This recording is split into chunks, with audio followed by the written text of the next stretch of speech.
Hello, everyone. Welcome to Weekends with Amit. I am your host, Krishanu, and today we are going to talk about two aspects. If these were strong enough in all human beings, you'd hardly ever had seen wars and crimes and things like that.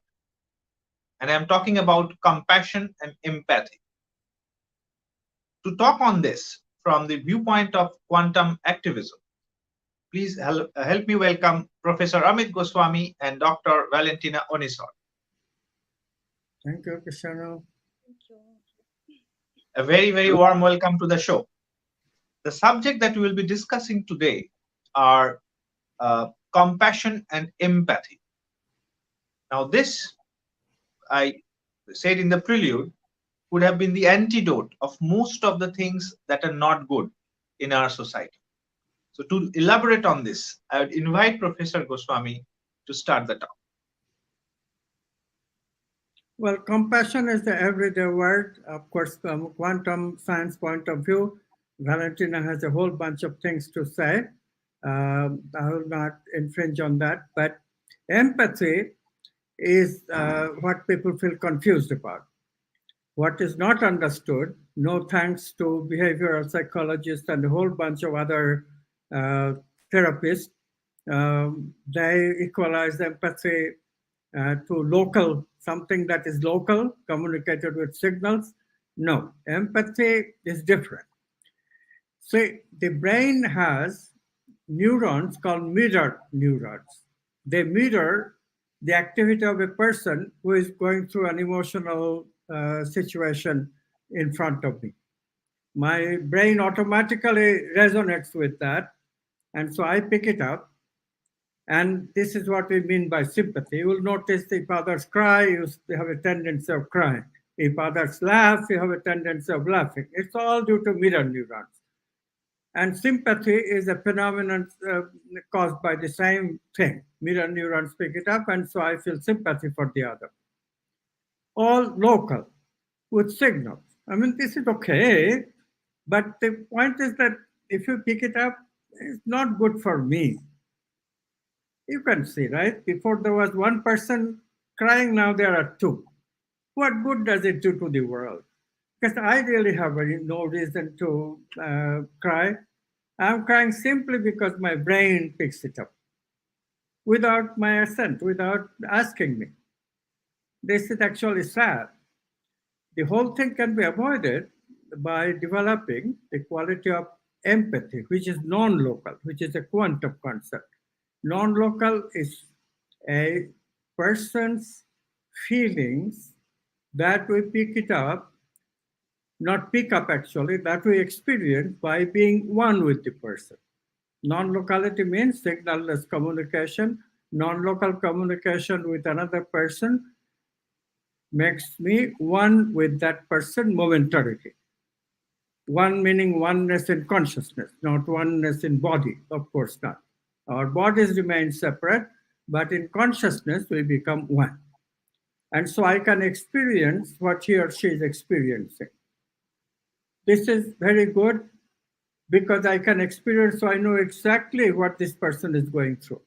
So now I can, if she wants my help, I can help her. I can help him because I know exactly what they're going through. And therefore, I can, from my experience of the same thing and from quantum science, I'll be able to offer some help. But notice the advantage. I am not picking it out. My brain is not picking it out. And therefore, I am not going to make a brain circuit of it, of suffering. I just momentarily experience something in order to communicate better with a person who is suffering. Empathy. This is when we need it. This is what we teach our students at the university master's and PhD level that we have. Okay? Now I will let Valentina explicate on compassion. Valentina? Thank you. Yeah, it's very good for people to understand, especially about empathy, what you said, because for me it was a big challenge in my first years. And now empathy and compassion then go very well hand in hand. And if you ask yourself what is humanity's essential nature, how are we? Are we really selfish or by and large altruistic? So there were all kind of theories in ancient China. Humans were thought to be born pure, and it was the world that corrupted them. And then there's a similar philosophy taking shape during the Enlightenment, among which philosophers as Locke and Rousseau. Also for Plato and many to follow, the emotions were that what corrupted us. Yeah, so the intellect was our salvation, and Plato compared this lifelong struggle to a chariot. The emotions are the horses, and the charioteer serves as the intellect who keeps the horses in line and steers them. So this concept was carried throughout the ancient world until Christianity and the concept of original sin. So it's very, very good to ponder about these things. Nietzsche, another one you heard about, saw compassion as an utter failing. So if you are really compassionate, you would wish sickness, difficulty, hardship, on your friends, as these were the only things in his conception, that help human develop, making them stronger and smarter. So there's a lot in the evolutionary science, but eventually compassion was also developed. There were researches, evolutionary advantage that helped our as species survive and thrive. And this is not a new concept. Darwin also in The Descent of Man argues about sympathy and compassion to be some of humanity's strongest traits. And of course, Darwin's survival of the fittest was taken to mean that humans are naturally competitive and overwhelmingly motivated by self-interest. And then it went further. So there's a whole a bunch of things that we can really understand this evolution of humanity. There's even the book Ascent of Humanity that Amit is publishing. So the importance of compassion as an evolutionary trait, I think at first time it was in Wilson's book in 1975, book Sociobiology is called. And this guy, he argued that we were imbued with a set of social behaviors meant to aid our survival, and that these have a biological foundation. So his theory was called kin selection. And he thought that by working together and helping one another, this clan of hunter-gatherers would improve their prospects, which helped each individual survive. So, and then later, Wilson again amended his theory, saying that altruism had a limit. And after running a mathematical assessment, he and his colleagues found that compassion helped the community.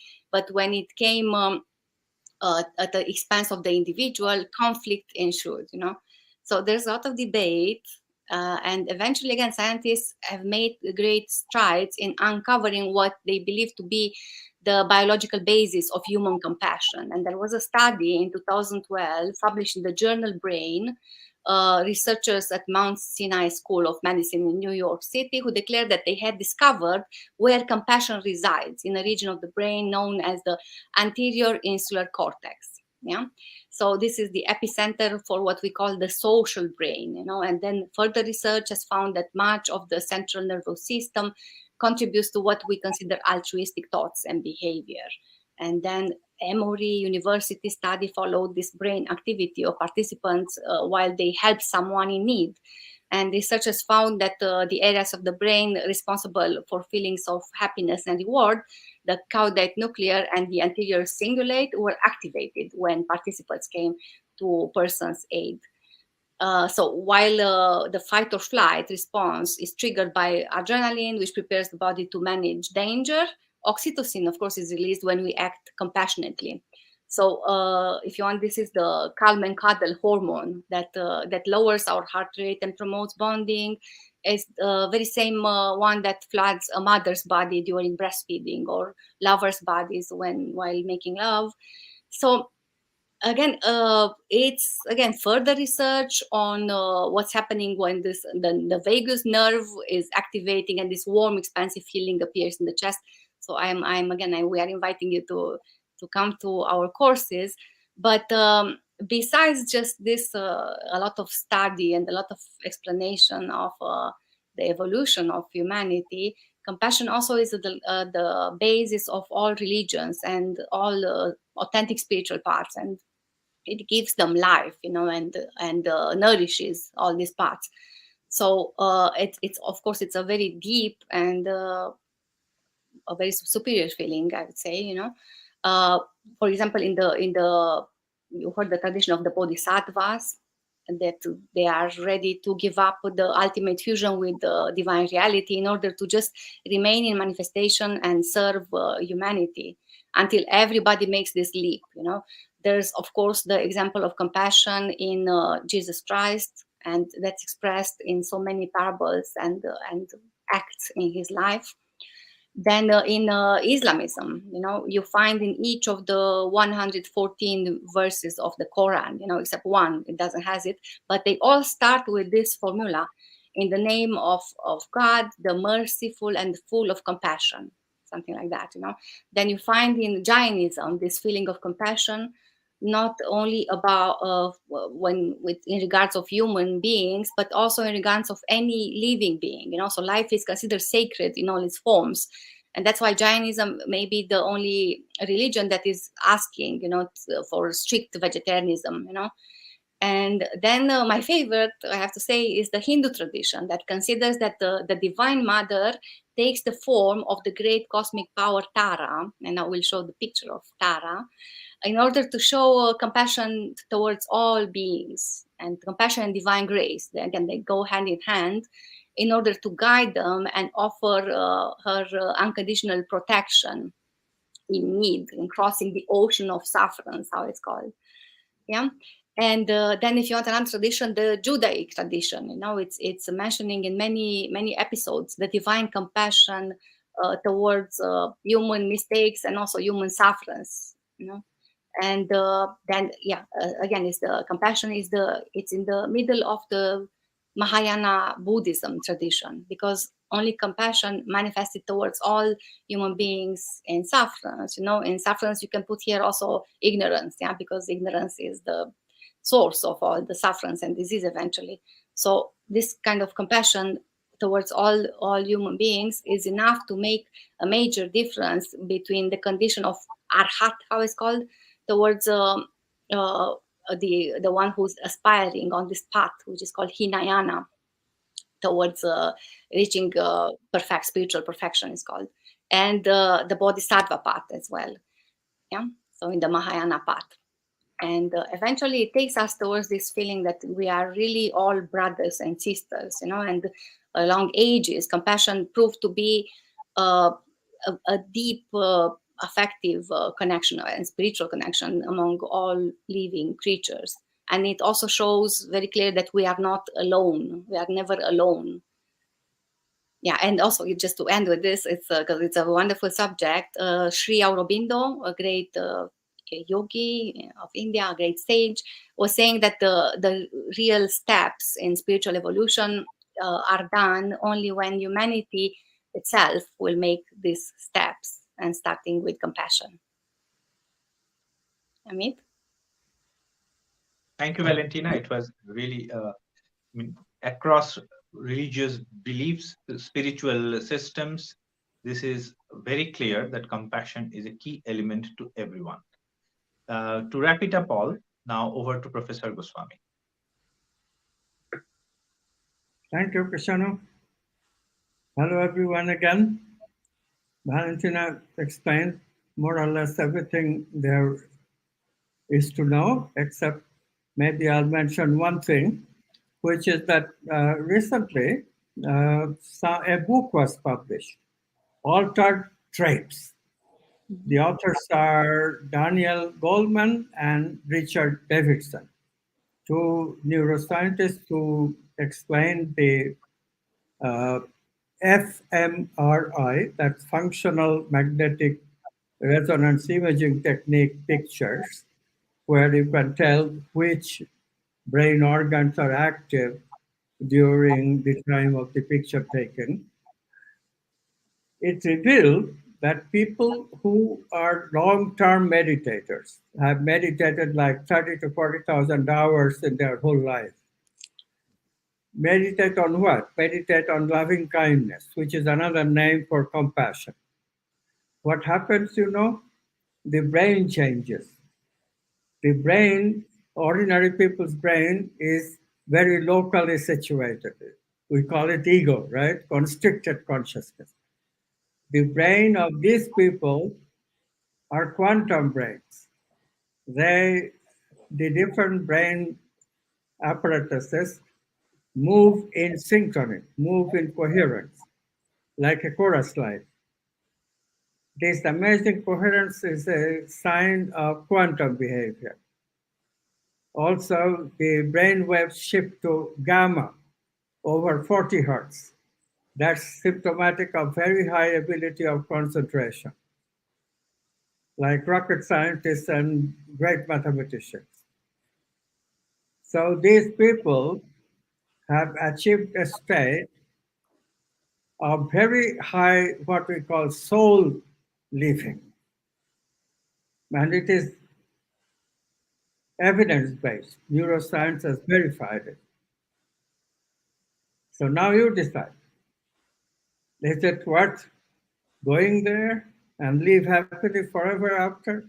And be compassionate with others, share your happiness with others? Isn't it worth thinking about? Change the worldview from materialism, eat, drink, and be merry, to transform and be happy? Thank you.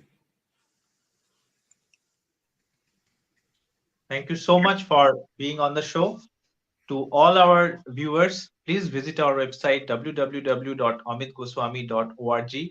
If you have any questions regarding anything that we do, that we notice on our websites, if you have a question regarding this very talk or anything at all under the sun, please reach us at info@amitgoswami.org and we will answer to that. Thank you so much. See you next week.